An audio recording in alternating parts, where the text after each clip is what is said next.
as Josh mentioned earlier, right, the audience is those that are already familiar with Spark Hire Meet in various degrees. And they may also represent a variety of situations as it relates to applicant tracking system, whether it's none at all, or, some it could be a fully functioning ATS. As we go, this is really the perfect time, right? We tend to, at the end of the year, start to think ahead. I'm like, okay, is it time? What does that look like? What advice would you give them? And whether it's, really to maybe go through and demystify what that process may look like, and, how to really be confident in the options at which you should look. There've been a couple of times in my career where I didn't inherit a good applicant tracking. And one of the things that I would do is sit down and we'll start capturing the cost of not having an efficient one. So I started capturing what percentage of my team was doing admin work and even rework. So what you find when you don't have an efficient or effective applicant tracking system is you're doing work again.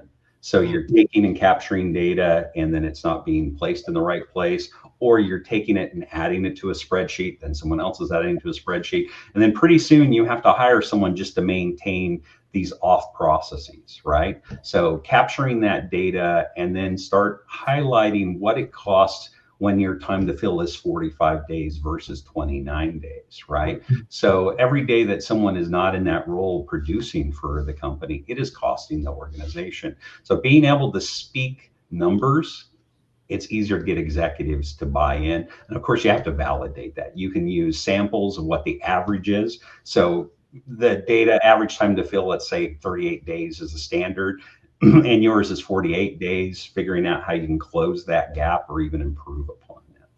Yeah, that's great advice. I think you bring up a great point, which is, and especially, well, probably in a lot of business processes, but especially in recruiting, it's compounding effects that lead to the outcome. And then, sometimes it's hard. So easy to look inside the process and think about efficiency, but what's the business impact of that? And so as you start peeling that apart and saying, all these little places that we can move it, not just in terms of speed, but also in quality, right? If we find to your point, the best candidates are probably going to be a competitive situation. And so the smoother and faster that we can move and provide them the confidence makes a difference.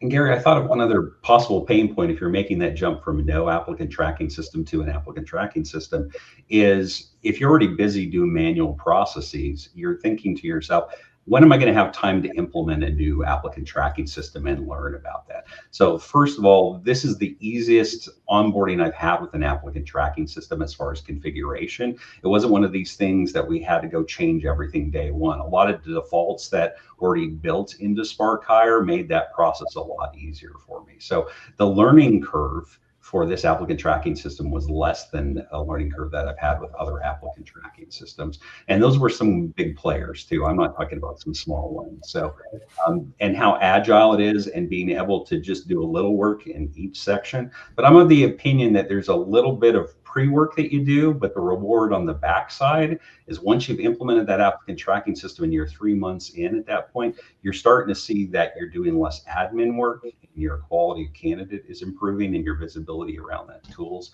And being able to explain to your leadership the impact that you're having is a lot easier to do with an applicant tracking system than it is to do with a spreadsheet